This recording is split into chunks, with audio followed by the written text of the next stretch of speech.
مختصر سی بات سنا کے اپنی بات ختم کرتا ہوں. قرآن پاک کو جب ہم ترجمے سے تفسیر سے پڑھتے ہیں تو اس کا لطف کتنا آتا ہے. یہ سورہ صاد ہے، 23ویں پارے میں موجود ہے. کہ مجھے اس بات نے بڑا لطف دیا. الحمدللہ میری عادت ہی منزل کے ساتھ ساتھ میں ترجمہ تفسیر بھی ڈیلی پڑھتا تھا. آج صرف قرآن ہی ختم نہیں ہوا، میرا ترجمہ تفسیر بھی ساتھ ختم ہوا ہے پورا، الف لام میم سے لے کے والناس تک. اگرچہ اس میں ٹائم زیادہ لگا ہے، اگر آپ کو عربی گرامر کی سمجھ بوجھو تو پھر لطف بڑھ جاتا ہے، پھر مزہ بڑھ جاتا ہے. ایک ایگزامپل جس کا مجھے بڑا مزہ آیا، سورہ صاد میں یہ 23ویں پارے میں موجود ہے. اللہ تبارک و تعالیٰ نے اپنے محبوب کی بات کی اور اس سے پہلے کافروں کے قول نقل کیے. کوئی کہتا تھا حضور جادوگر ہے، معذرت. کوئی کہتا یہ قرآن بڑی عجیب چیز ہے، یہ قرآن انہوں نے خود بنا لیا اپنے سے. طرح طرح کی باتیں کفار کیا کرتے تھے. تو نبی کریم علیہ السلام رنجیدہ ہوتے تھے، آپ کے دل کو رنج پہنچتا تھا، آپ غمگین ہو جاتے تھے کفار کی باتیں سن کے. تو اللہ تبارک و تعالیٰ نے تسلی دیتے ہوئے، دلاسا دیتے ہوئے فرمایا کہ اے محبوب اصبر علی ما یقولون، جو یہ کفار کہتے ہیں ان پر آپ صبر فرمائیے، ان پر صبر کیجئے اور ان کو دفع کیجئے. اور اصل بات یہ ہے کہ وَاذْكُرْ عَبْدَنَا دَاوُودَ ذَا الْأَيْدِ إِنَّهُ أَوَّابٌ، اے محبوب ہمارے بندے جو داؤد علیہ السلام تھے ان کا ذکر کیجئے، ان کا واقعہ یاد کیجئے، وہ بڑی توبہ کرنے والے تھے. اچھا پھر واقعہ کون سا نقل کیا؟ بڑا دلچسپ واقعہ نقل کیا تاکہ نبی کریم علیہ السلام کی دل جوئی ہو. وہ مختصر واقعہ یہ کہتے ہیں داؤد علیہ السلام اپنی محراب میں عبادت کر رہے تھے. تو حضرت داؤد علیہ السلام کی جو نکاح ہوئے تھے نا 99 بیویاں تھی آپ کی. اس وقت یہ جائز تھا، نبی تھے، 99 بیویاں. تو انہوں نے ارادہ کیا کہ میں 100 بیوی پوری کروں اور ایک عورت کو نکاح کا پیغام بھیجا. اب اس عورت کو نکاح کا پیغام پہلے کوئی اور شخص بھیج چکا تھا، اس بیچارے کی ایک بھی بیوی نہیں تھی.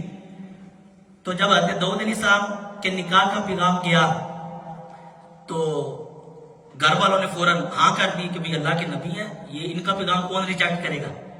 تو اللہ تبارک و تعالیٰ نے 2 فرشتوں کو بھیجا انسانی صورت میں، انسانی شکل میں. وہ حضرت داؤد علیہ السلام کے پاس آئے اور انسانی شکل میں آ کے کہا، حضرت داؤد علیہ السلام کو فیصلہ کرنے کی بڑی قوت دی گئی. تو کہا کہ حضرت ایک دم وہ محراب میں آ گئے. داؤد علیہ السلام تھوڑا سا گھبرائے. کہا آپ گھبرائیے نہیں، ہم آپ سے ایک مسئلہ پوچھنے کے لیے آئے ہیں. کہا جی مسئلہ پوچھیے، کیا مسئلہ ہے؟ فرمایا کہ مسئلہ یہ ہے کہ وہ خاص ایک نعجہ، قرآن نے فرمایا خاص ایک جانور کا نام لیا جو مونس ہے. فرمایا کہ ایک شخص ہے اس کے پاس 99 وہ مونس جانور موجود ہے اور کہتا ہے یہ میرا، وہ دونوں فرشتے تھے، وہ کہہ رہے ہیں یہ میرا بھائی ہے، تو یہ میرا بھائی ہے اور یہ کہتا ہے اس کے پاس 99 مونس جانور موجود ہے جن سے وہ فائدہ اٹھاتا ہے اور میرے پاس صرف ایک ہے، میرے پاس صرف ایک ہے. اور یہ میرا بھائی کہتا ہے کہ یہ ایک بھی مجھے دے دو، یہ ایک بھی مجھے دے دو. تو آپ بتائیے یہ میرے ساتھ زیادتی کر رہا ہے یا انصاف کر رہا ہے؟ آپ نے فرمایا یہ تو ظلم کر رہا ہے، اس نے تو غلط کہا ہے. 99 پہلے اس کے پاس موجود ہے اور یہ کہہ رہا ہے ایک جو تیرے پاس ہے وہ بھی دے دو. تو فرشتے یہ کہنے کے بعد ایک دوسرے کی طرف دیکھ کے مسکرا پڑے اور اتنے میں وہ چلے گئے. حضرت داؤد علیہ السلام فوراً سمجھ گئے کہ یہ اللہ نے میری تربیت کے لیے بھیجے تھے اور آپ نے اس بات سے رجوع فرما لیا اور فوراً اللہ کی بارگاہ میں سجدہ کیا. قرآن کے اس حصے میں آیت سجدہ بھی ہے. اب یہ قصہ اللہ اپنے محبوب کو سنا رہا ہے. آپ اس پوائنٹ کی طرف غور کریں، کیا محبوب یہ کافر جو آپ کو شاعر کہتے ہیں، مجنون کہتے ہیں، آپ کو تانے مارتے ہیں، آپ پر ایمان نہیں لے کے آتے، طرح طرح کی باتیں بناتے ہیں، آپ ان کو چھوڑیے. آپ حضرت داؤد کا وہ قصہ یاد کریے، وہ کتنا لطیف قصہ ہے، اس میں کتنا لطف ہے، کتنا ذوق ہے. یعنی کہ رب تعالیٰ اپنے محبوب کو حضرت داؤد کا قصہ سنا کے دل جوئی فرما رہا ہے.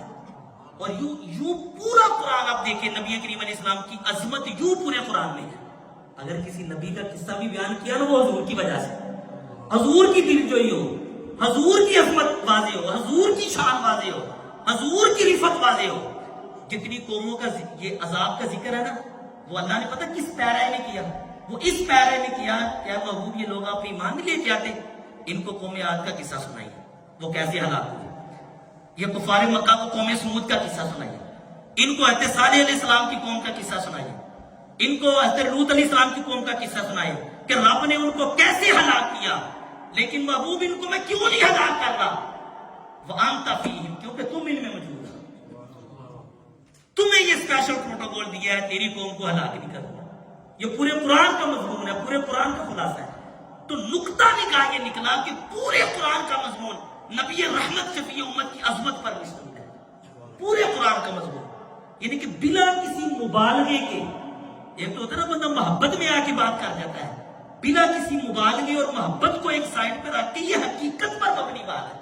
الف لام میم سے لے کے والناس تک اے رضا خود صاحب ہے، قرآن ہے مدح ہے رسول، تجھ سے کب ممکن ہے پھر مدحت رسول اللہ کی۔ اس لیے قرآن پڑھنے والے کے دل میں اگر رسول اللہ کی محبت ہوگی تو وہ ہدایت پاتا ہے، یہی وجہ ہے۔ اگر وہ رسول کریم کا بغض رکھ کے قرآن پڑھے گا تو قرآن اس کو گمراہ کر دیتا ہے۔ ہر کسی کو قرآن ہدایت، لیکن نا بارش کا پانی ہے زمین پہ آتا ہے، یہ اللہ کی رحمت ہے نا بارش کا پانی، تو زمین پہ جب آتا ہے تو اگر زمین گندی ہو تو یہی پانی جب گرتا ہے تو اس پانی سے بدبو آنا شروع ہو جاتی ہے۔ اس میں اس پانی کا تو قصور نہیں ہے، اس گندی زمین کا قصور ہے، لیکن اگر وہی پاک پکیزہ ستھری زمین ہو تو یہ اللہ کی رحمت جب اس سے برستی ہے تو وہ مزید نکھر جاتی ہے، مزید واضح ہو جاتی ہے۔ یہی حال قرآن پڑھنے اور سمجھنے والے کا ہے۔ اگر وہ رسول کریم کی محبت کو رکھ کے قرآن سمجھتا ہے تو پھر اس کے سینے سے خوشبوئیں آتی ہیں، پھر اس کے عقیدے سے خوشبو آتی ہے۔ اگر رسول کریم کے بغض کو رکھ کے پڑھتا ہے پھر قرآن اس کو ہدایت نہیں دیتا بلکہ اس کو گمراہ کرتا ہے۔ اللہ کریم ہمیں فہم قرآن